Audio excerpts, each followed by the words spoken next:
그러니까 이제 빌립보서 강해를 마무리하고 2월부터 마가복음 묵상에 가며 하나님이 주신 은혜를 함께 나누려고 합니다. 고난 가운데 있었던 바울과 빌립보 성도들의 힘과 소망이 되었던 것은 바로 그들이 예수 그리스도 안에 있었기 때문입니다.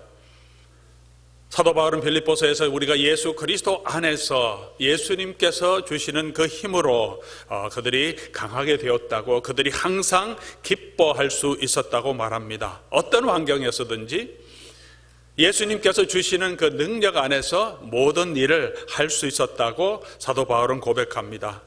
이런 은혜와 이런 간정이 우리 빌립보서를 함께 공부하며 또 묵상하며 그대로 따르기를 원하는 저와 여러분의 삶에 함께 하기를 바랍니다.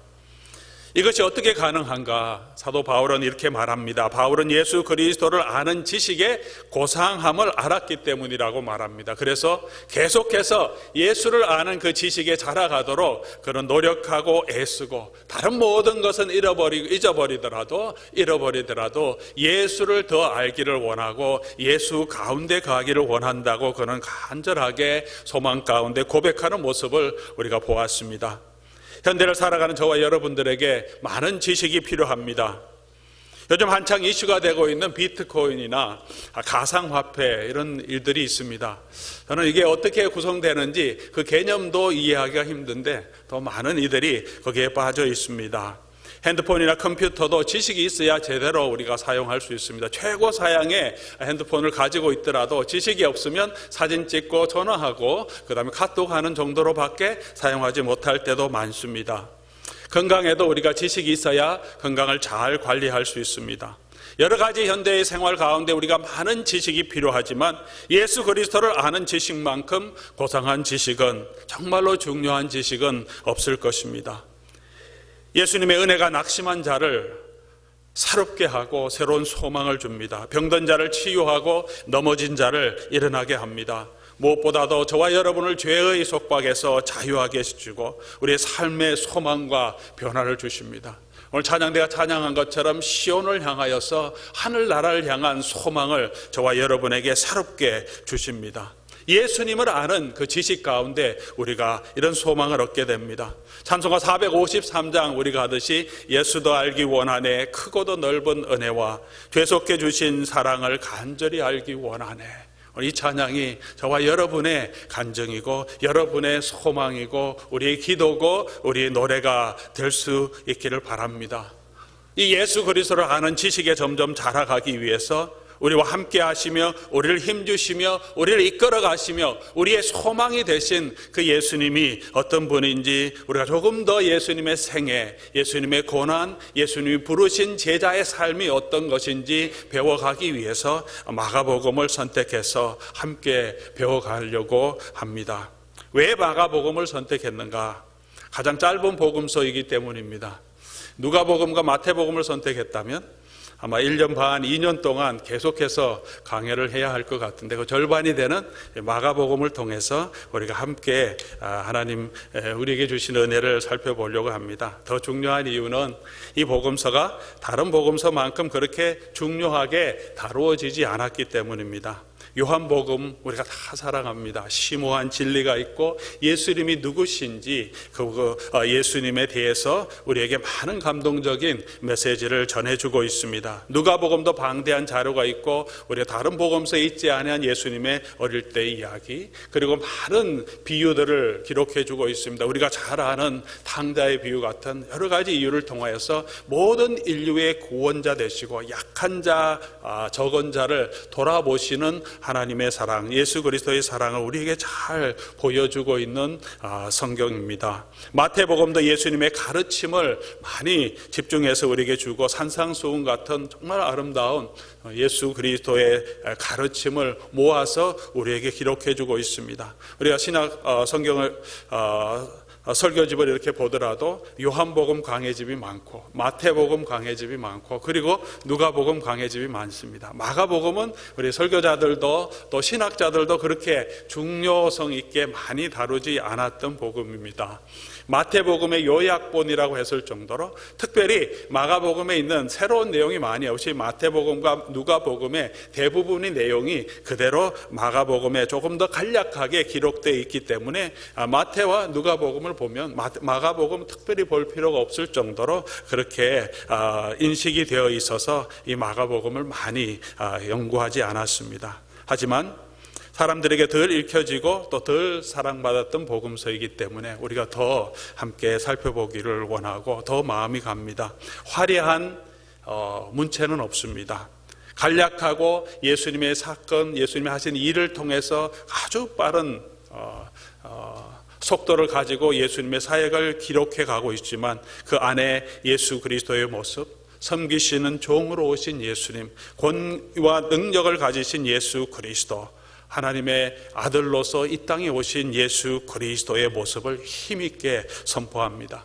우리가 알듯이 마가복음은 베드로가 선포한 복음을 마가가 기록한 내용, 때로는 조금 어떤 분들은 베드로가 아람어로 기록한 내용을 마가가 그냥 번역한 것이라 이렇게도 말하기도 합니다. 베드로가 선포한 이 복음을 통하여서 3,000명이 회개하고 예수께 돌아왔습니다. 5,000명이 주님께 돌아왔던 그 복음의 능력이 이곳에 담겨 있습니다. 고넬료와 그 온 가족들이 예수 그리스도를 믿었을 뿐만 아니라 베드로가 선포하는 이 복음의 말씀을 통해서 성령의 임재를 경험했던 바로 그 복음의 말씀입니다. 짧고 간략하지만 때로는 조금 투박해 보이지만 성령의 능력이 함께 하셨고 많은 사람들을 구원했던 바로 그 베드로가 선포했던 복음의 내용입니다. 또한 마지막으로 가장 중요한 이유는 이 마가복음이 기록된 시기와 대상이 오늘 저와 여러분의 현실과 굉장히 밀접한 관계가 있다는 것입니다. 마가복음이 기록된 그 시기는 65년에서 70년, 기원 후 65년에서 70년으로 보통 알려지고 있습니다. 조금 더 늦다면 70년대 초로 알려지고 있고 모든 복음서 중에 가장 먼저 기록된 복음이 아닌가 학자들은 대부분 그렇게 요즘은 결론을 내리고 있습니다. 대상은 누구냐 하면 이 마가복음은 로마에 있는 그리스도인들에게 가장 먼저 쓰여진 복음서라고 우리가 거의 정설로 알려져 있습니다. 이 시기가 중요한 것은 이 당시에 로마에 있는 그리스도인들이 최초로 로마 제국적인 힘에 의해서 핍박을 받았기 때문입니다. 그 전에도 많은 핍박이 있습니다. 유대 공동체에서 또 지역 관리들에게 복음 때문에 많은 핍박이 있었지만 로마 제국 전체적으로 기독교인을 핍박했던 첫 번째 사건이 바로 이때 있었습니다. 이 로마서 마가복음이 기록되기 조금 전에 64년에 로마의 대화재가 일어났습니다. 기름 창고에서 시작됐던 화재가 강한 불로 인해서 로마 전 도시를 거의 다 태워버릴 정도의 큰 화재가 일어났습니다. 로마가 14개의 구역이 있는데 그중에 3개의 구역, 한국식으로 말하면 3개 구라고 할 수 있는데 3개 구가 완전히 불이 다 타고 나머지 7개 구는 한 절반 정도가 탄 3개 구역 정도만 그대로 보존되었던 엄청난 화재였습니다.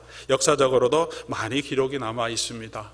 이 화재가 발생하자 민심이 흉흉해지고 그 당시에 별로 인기 없었던 네로 황제가 자기의 시상을 자극하기 위해서 일부러 불을 지질렀다 하는 소문이 흉흉하게 돌자 네로 황제가 이것은 그리스도인들이 그 당시에 신흥 종교에 있던 그리스도인들이 이 일을 했다고 그리스도인에게 희생양으로 삼고 뒤집어 씌워서 대대적으로 그리스도인들을 잡고 죽이고 핍박하는 일을 합니다. 이때 베드로도 이때 바울 사도도 함께 잡혀서 처형되었다고 우리가 추정합니다. 수많은 그리스도인들이 로마에 있는 그리스도인들이 박해와 또 지도자의 죽음을 경험합니다.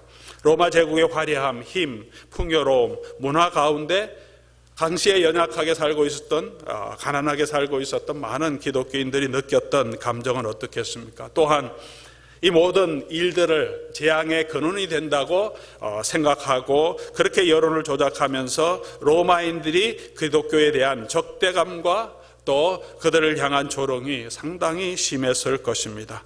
많은 사람들이 믿음을 저버렸습니다. 바울을 따르던 귀한 사역자들도 세상을 사랑하여 떠나버렸다고 사도 바울은 디모데후서에서 기록하고 있습니다. 암울한 시기였음이 분명합니다. 아마 그 당시에는 로마의 많은 그리스도인들이 이런 고민을 하였을 것입니다. 우리의 신앙은 이 처절한 삶의 고난 가운데서 무슨 의미가 있는가? 우리가 믿는 예수는 이 삶의 고통이 있는 나에게 어떤 도움이 되는가? 어떤 위로를, 어떤 소망을 주는가? 도대체 예수님은 누구시고 나는 이 고통과 고난과 냉대 속에서 앞으로 어떻게 살아야 하는가? 아마 모든 그 당시에 있던 로마 성도들이 가지고 있었던 고민이 아니었을까 생각합니다. 오늘 저와 여러분이 당하고 있는 현실도 이와 비슷하다고 생각이 되어집니다. 오늘날 그 어느 때보다도 기독교에 대한 적대감, 또 조롱이 많이 있는 시대에 저와 여러분은 살고 있습니다. 기독교인들의 부패와 부도덕한 영향도 있지만 이 시대적인 흐름이기도 합니다. 기독교에 대한 절대 진리와 교회의 존재를 향하여 심각하게 조롱하고 또 냉대하고 반대하는 기류가 주류 사회에 완전히 퍼져 있습니다. 또한 절대적인 정치 권력과 군사력을 가진 미국에서 또 미국의 부와 미국이 주는 물질적인 풍요가 저와 여러분의 삶을 많이 유혹하고 있습니다. 신앙적으로도 도덕적으로도 점점 개인화되고 있고 점점 쾌락주의에 빠져가고 있는 시대에 저와 여러분은 살고 있습니다. 수많은 종교와 주장들이 있습니다. 내가 믿는 것을 각자가 가지고 있는 신앙이 최고의 것이라고 하는 종교다원주의가 퍼져 있습니다. 내가 누구이며 어떻게 살아야 하는지, 인생의 진리는 어디에 있는지 고민을 해야 하는 시기입니다. 내 삶의 선곡과 안락이 최고의 가치가 되는 이 시대에 저와 여러분은 예수를 믿는 사람으로 어떻게 살아야 하는가 많은 도전을 받고 있는 시기에 저와 여러분 살고 있습니다. 교회의 본질이 무엇이고 성도의 삶이 무엇이고 우리는 어떻게 살아야 하고 우리가 가지고 붙들어야 할 힘은 무엇인지 날마다 저와 여러분은 아마 고민하고 있을 줄 압니다. 지금보다 오히려 더 심각한 적대감 또는 어려움에 살고 있던 로마 성도들에게 마가는 베드로에게 주셨던 이 복음, 그가 믿었던 이 복음을 담대하게 선포하고 있습니다. 우리가 믿고 있는 예수님은 누구신지, 이 복음의 능력은 무엇인지, 그리고 우리가 어떻게 살아야 하는지, 고난 가운데 있지만 암울한 현실 가운데 있지만 우리가 어떤 방향으로 살아가야 하는지를 이 복음을 통해서 마가는 로마에 있는 성도들에게 전하기를 원했을 것입니다. 단순히 음성으로만 선포하는 것이 아니라 기록된 활자를 통하여서 이들이 놓치지 않고 잊어버리지 않고 이 복음을 붙들고 그 시대를 살아갈 수 있도록 마가는 그의 힘을 다하여서 성령의 능력 가운데 이 복음을 기록했고 이 복음을 로마에 있는 성도들에게 주었습니다. 오늘 이 복음이 마가가 준 이 복음, 선포하는 이 복음이 오늘 저와 여러분에게도 힘과 소망이 되기를 바랍니다. 우리는 어떻게 살아야 하고 우리가 믿는 예수님은 누구신지 우리 마가복음을 항상 한 장 넘어가면서 예수님의 삶과 예수님의 능력과 예수님의 고난과 예수님의 메시지를 통하여서 함께 배워가고 또 우리의 삶의 소망이 될 수 있기를 주님의 이름으로 축원합니다. 두 번째로 생각하려고 하는 것은 이 마가복음을 쓴 저자인 마가 또 마가가 이것을 기록하게 모든 복음에 대한 이야기를 전해준 베드로에 대한 이야기입니다. 이들을 통해서도 복음의 능력을 저와 여러분들이 알 수 있고 배울 수 있습니다. 마가는 어떤 사람이었습니까? 마가는 사도가 아니었습니다. 바나바의 조카로 알려졌습니다. 바나바가 레위 지파였기 때문에 마가도 아마 레위 지파였을 것이고 마가의 다락방이라고 알려진 그 다락방에서 예수님께서 마지막 만찬을 하셨고 초대교회 성도들이 그곳에서 함께 모여서 계속 기도하셨던 큰 다락방이 있을 정도로 마가의 집안은 예루살렘에서 레위 지파 또 아마 제사장 지파의 가문, 귀족 가문이어서 굉장한 부를 가지고 있었던 그런 집안이었던 것이 분명해 보입니다. 초창기부터 예수님을 알고 있었고 예수님을 따랐고 아직 어렸지만 젊었지만 예수 그리스도의 말씀을 들었고 예수님 마지막 만찬 석상에도 함께 참여하지 못했다면 시종으로서 주변에서 여러 음식을 섬겼던 바로 그 마가였을 것입니다. 예수님의 부활도 함께 경험했을 것이고 부활 후에 초대교회의 모든 일도 함께 경험했던 사람입니다. 그러나 그가 심지가 굳지 못했던 사람임을 성경은 우리에게 보여주고 있습니다. 우리가 지난주에 매일 성경 묵상할 때 사도 바울과 바나바가 1차 선교 여행을 가는 모습이 나오는데, 사도행전 13장 5절에 보면 살람에 이르러 하나님의 말씀을 유대인의 여러 회당에 전할 때 요한을 수행원으로 두었더라. 이 요한이 마가라고도 하는 요한이라고 기록되어 있습니다. 이 마가 요한이 어찌된 영문인지 따라 나섰다가 13장 13절로 가서 보면 바울과 그 동행하는 사람이 바보에서 배를 타고 밤빌리아로 가서 버가에 이르러 요한은 그들에게서 떠나 예루살렘으로 돌아가고라고 기록하고 있습니다. 왜 떠났는지 자세한 기록이 없지만 그렇게 좋은 이유 때문에 떠난 것은 아닌 것을 알 수 있습니다. 왜냐하면 2차 전도 여행 때 바나바가 다시 이 마가를 데리고 가자고 할 때 바울이 굉장히 화를 내며 반대합니다. 우리를 중간에서 떠나버렸던 이 사람, 아마 좋은 이유는 아니었을 것입니다. 많은 학자들이 얘기하는 향수병 때문에, 때로는 너무 고생스러워서 여행하고 걸어가고 힘든 여행이 너무 지쳐서 그냥 도망가 버리고 포기해 버렸던 것이 아닌가. 그래서 그가 다시 안디옥으로 돌아가지 아니하고 부끄러우니까 그냥 예루살렘 자기 집으로 돌아가 버렸어. 사도 바울이 굉장히 실망했던 것 같습니다. 그럼에도 불구하고 바나바는 그를 데려갑니다. 다시 기회를 주는데 바울은 도대체 중간에 포기한 사람 다시 데려갈 수 없다. 둘이 큰 싸움을 하고 갈라서게 되는 계기가 됩니다. 하나, 수년 후에 바울이 로마 감옥에 있을 때 바로 이 마가가 이 복음을 기록하기 조금 전이겠죠. 디모데후서 4장 9절 10절 보면 너는 어서 디모데에게 편지합니다. 속히 내게로 오라. 대만은 이 세상을 사랑하여 나를 버리고 데살로니가로 갔고 그레이스게는 갈라디아로 디도는 달마디아로 갔고 누가만 나와 함께 있느니라. 사도 바울이 마지막 삶의 죽음을 지금 직면하면서 외로움 가운데 있습니다. 감옥에 있고 또 사랑하는 제자들이 세상을 사랑하여 떠납니다. 다른 일들 때문에 떠나고 누가만 있는데 디모데에게 너도 오라 그러면서 마가를 데리고 오라. 그가 나의 일에 유익하니라. 이때는 이제 마가는 바울의 일에 아주 유익한 신앙의 사람이 되었습니다. 한 가지 재미난 사실을 마가복음에서 기록하고 있습니다. 마가복음 14장 51절 52절 보면 제자들이 예수님이 잡혀가실 때 도망가는 이야기가 나오는데, 마가복음에만 나오는 꼭 필요한 이야기는 아닌 것 같은데 이 간단한 기록이 있습니다. 한 청년이 벗은 몸에 베옷을 입고 예수님 따라가다가 무리에게 잡히니까 그것을 버리고 벌거벗은 몸으로 도망갔다. 많은 학자들이 이야기하기를 마가복음을 쓴 이 마가라는 사람이 바로 자기 이야기를 기록한 것으로 그렇게 알고 있습니다. 상당한 신빙성이 있는 이야기였을 것입니다. 이렇게 유약한 마가였습니다. 아예 도망가든지 그래도 미적미적 따라가다가 호리부를 벗고 벗은 몸으로 주랭랑쳐서 아마 많은 사람이 알지 못했을 것인데 그가 복음서를 기록하면서 이렇게 자기의 부족함을 고백하고 있습니다. 그런 사람이었음에도 불구하고 그가 이제는 유익한 사람이 되었습니다. 유약한 사람이었고 소심한 사람이었고 고난을 견디기 힘들어서 포기했던 그런 사람이었는데 이 마가가 어떻게 변화되어서 그의 연약함까지도 벌거벗고 도망갔던 그 부끄러움까지도 기록해 가면서 사람들 앞에서 겸손하게 자기를 내세우고 당당하게 설 수 있는 하나님의 종이 되었겠습니까? 물론 바나바의 도움이 있었을 것입니다. 그를 아들처럼 생각했던 베드로의 사랑이 있었을 것입니다. 하지만 가장 중요한 것은 바로 그가 믿었던, 그가 선포하고 있는, 그가 기록하고 있는 바로 이 예수 그리스도 하나님의 아들, 그 예수 그리스도의 능력과 그 예수 그리스도의 사랑과 그 예수 그리스도께서 가신 그 길을 그가 보았고 그 예수 그리스도의 복음의 능력 안에 있었기 때문에 연약한 그를 강하게 하나님께서 불러주셨습니다.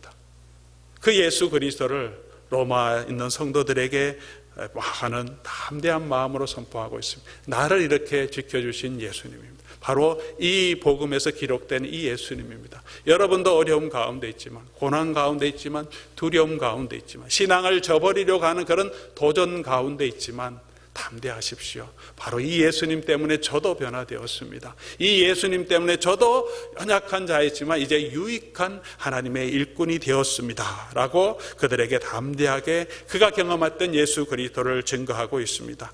또한 베드로도, 이 말씀을 마가에게 주었던 베드로도 우리가 그의 삶을 알 수 있습니다. 연약하고 예수님을 부인하고 고기 잡으러 가겠다고 모든 것을 포기하려고 했던 그 베드로를 예수님께서 찾아와 주시고 변화시켜 주십니다. 일화에 의하면 로마의 대화자 때 바로 베드로가 그곳에 있었고 많은 성도들이 베드로를 향하여서 피난하라고 그렇게 권면했다고 합니다.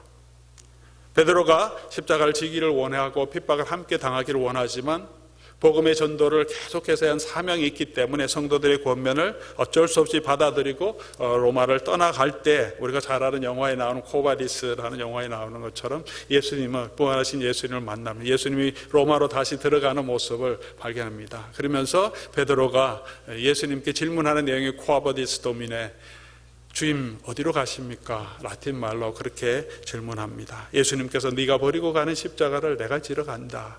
그 환상을 보고 베드로가 가던 길을 돌아서서 다시 로마로 들어가서 그곳에서 잡혀서 결국 십자가의 처형을 당하게 된다. 그렇게 많이 초대교회에 알려진 베드로의 마지막 죽음의 일화입니다. 자기가 예수님처럼 똑바로 십자가형을 당하기는 너무 죄송하고 부끄러워서 나는 거꾸로 매달아 달라. 그래서 거꾸로 십자가에 못 박혀 돌아갔다는 이야기가 알려져 있습니다. 이 이야기가 정말 역사적인 사실인지 확인할 길은 없지만 전래되어 오는 이런 이야기가 그냥 생긴 것은 아니기 때문에 상당한 근거가 있는 이야기일 것입니다.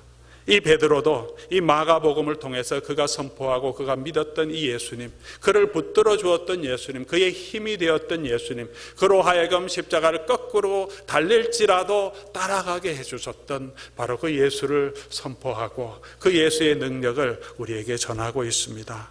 오늘 저와 여러분들도 로마에 있는 성도들처럼 우리가 붙들어야 할 복음이 아닌가 생각합니다. 우리가 믿어야 할 분이고 우리가 따라야 할 분이 바로 이 하나님의 아들 예수 그리스도이십니다. 저와 여러분의 삶에도 여러 가지 고난과 어려움이 있습니다.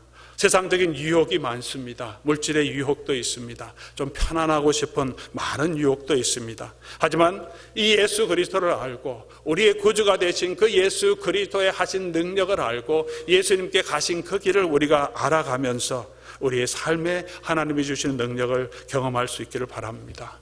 마가가 경험했던 그 예수님, 베드로가 믿고 의지하고 따랐던 그 예수님, 로마 교회 성도들이 붙들기를 원하고 붙들었던 그 예수님, 오늘 저와 여러분도 보고 믿고 따르며 소망해 가는 하나님의 복된 백성들 될 수 있기를 바랍니다. 마지막으로 이 예수님이 누구신지 우리 1장 1절에 나타난 말씀을 통해서 간단히 말씀드리며 오늘 말씀을 맺고자 합니다. 마가복음은 1장 1절에 예수님을 이렇게 소개하고 있습니다. 하나님의 아들 예수 그리스도의 복음의 시작이라. 하나님의 아들 예수 그리스도의 복음의 시작이라. 우리 마가복음을 이제 읽어가면서 또 우리가 묵상해 가면서 볼 텐데 마가복음에서는 마가복음 자체가 또 예수님이 또 많은 사람들이 예수님에 대한 다양한 표현들이 있습니다. 선생님, 랍비여 이런 소식도 있고 다윗의 자손, 인자라는 말도 있어요. 메시아, 주라는 말도 예수님에게 표현되고 있는 타이틀입니다. 그 중에 하나님의 아들도 있습니다. 하지만 마가가 가장 중요하게 생각하는 것은 예수님은 하나님의 아들이심을 가장 중요하게 생각하고 있습니다. 1장 1절에 하나님의 아들 예수 그리스도의 복음이라 이렇게 시작한 이 고백은 베드로가 가이사랴 빌립보로 갈 때 너희는 나를 누구라고 하느냐 고백할 때 베드로가 주님께 고백한 내용입니다. 주는 그리스도시요 살아계신 하나님의 아들이시니이다.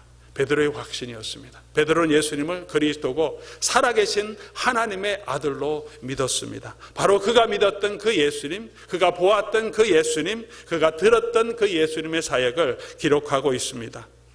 이 마가복음의 중심에 아주 중요한 순간에 하나님께서 직접 나타나셔서 예수님을 향하여 선포하는 내용이 기록되어 있습니다. 마가복음 1장 11절 보면 예수님이 세례 받으실 때 하늘로부터 소리가 나서 너는 내 사랑하는 아들이라 내가 너를 기뻐하노라. 직접 하늘에서 선포되는 내용입니다. 어떤 사람에게도 있지 않았던 특별하게 정말 하나님께서 나타나셔서 너는 내 사랑하는 아들이다. 이 땅에서 허름하게 종의 모습을 가지고 살아가는 이 예수가 하나님이 사랑하는 아들이라고 하늘에서 선포됩니다. 마가복음 9장 7절의 변화산상에서 다시 구름이 와서 그들을 덮으며 하늘에서 소리가 나되 이는 내 사랑하는 아들이니 너희는 그 말을 들으라. 이곳에 누가 있었습니까? 베드로가 바로 그 자리에 있었습니다. 이는 내 사랑하는 아들이라. 엄청난 큰 소리로 구름 가운데 선포되는 그 말씀을 듣고 예수님이 누구신지 베드로는 알아가게 됩니다. 마지막에 예수님이 십자가에 못 박히신 모습을 보고 백부장의 고백으로 이 마가복음 마감합니다.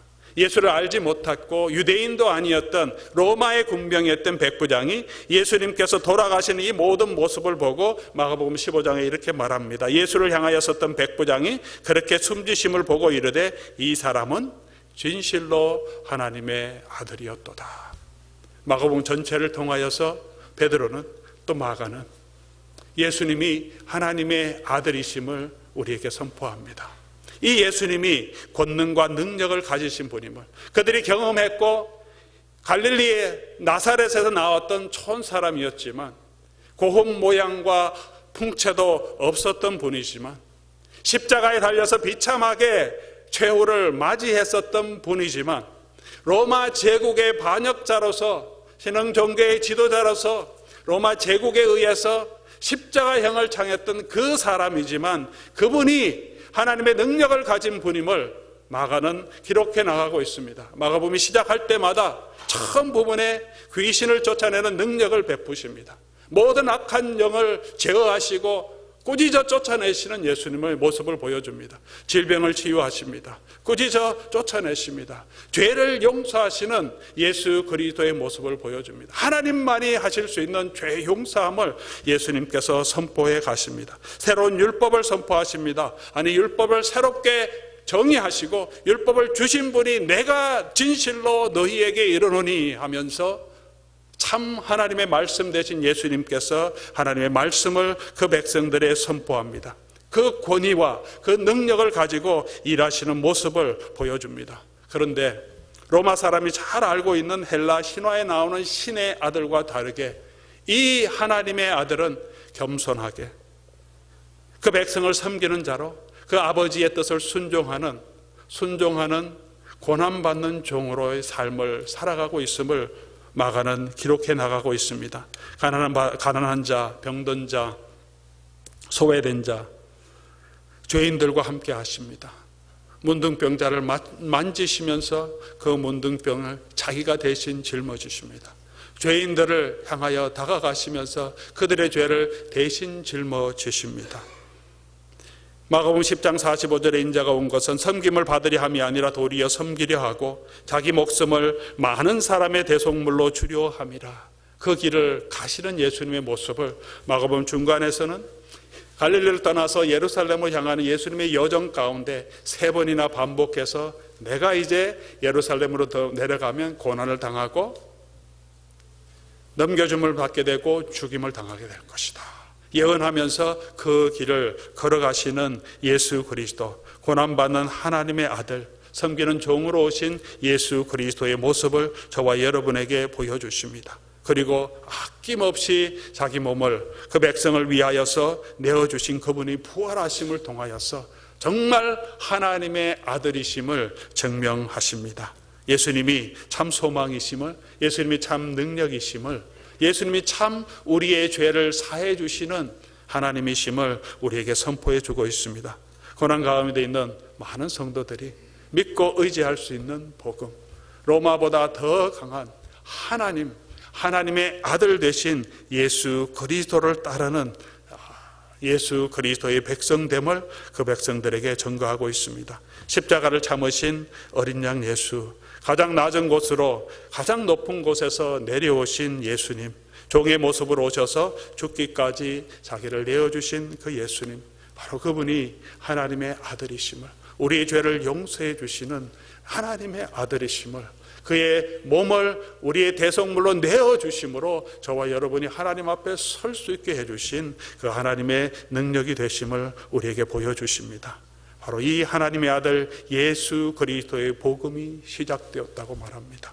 이미 시작되었고, 그 복음이 시작된 그 복음으로 통하여서 내가 여기 서 있고, 그 복음을 통하여서 여러분에게 이 소망이 있습니다. 그 복음은 시작되었고 시작하신 그 하나님께서 반드시 그 축복을 저와 여러분에게 주실 것이라고 마가는 담대하게 고난 가운데 있는 로마에 있는 성도들에게 이 복음을 선포합니다. 오늘 저와 여러분들 이 땅을 살아가면서 이 땅의 물질 문명 가운데서 때로는 지치고 힘들고 고난 가운데 있습니다. 우리 죄의 무게 때문에 힘들어하고 연약하고 또 좌절할 때가 많습니다. 하지만 우리 주 예수 그리스도, 하나님의 아들 되시고 부활하신 예수 그리스도를 바라보고 단순히 높은 곳에 있는 분만이 아니라 가장 낮은 곳으로 우리 가운데 오셔서 우리와 함께 하시며 우리의 고통과 우리의 아픔과 우리의 질병을 대신 짊어지신 그 예수 그리스도, 그 복음 가운데서는 저와 여러분 될 수 있기를 주님의 이름으로 축복합니다. 그분이 우리의 능력이고, 그분이 우리의 사랑이고, 그분이 우리의 위로고, 그분의 존재가 저와 여러분의 희망입니다. 시온을 향해 담대하게 갈 수 있는 우리의 걸음은 바로 그곳에 부활하신 예수 그리스도께서 계시고, 그 예수님께서 저와 여러분을 지금도 힘주셔서 인도하고 계시기 때문입니다. 2000년 전에 로마에 살고 있었던 형제들이 붙들었던 그 복음을 오늘 저와 여러분도 붙들고 그 복음 위에 굳건하게 설 수 있기를 바랍니다. 부족하지만 실수하지만 마가처럼 베드로처럼 때로는 하나님을 잘 알지 못해서 두려워해서 도망가고 포기하려고 했을지라도 예수님께서 보여주신 그 십자가의 길, 그 갈보리의 길을 오늘 저와 여러분도 따라감을 통하여서 예수 그리스도께서 주시는 그 부활의 영광에 참여하는 저와 여러분들, 또 그 부활의 소망을 가지고 예수 그리스도를 이 땅에 증거하는 하나님의 백성들 될 수 있기를 주 예수 그리스도의 이름으로 간절히 소원합니다.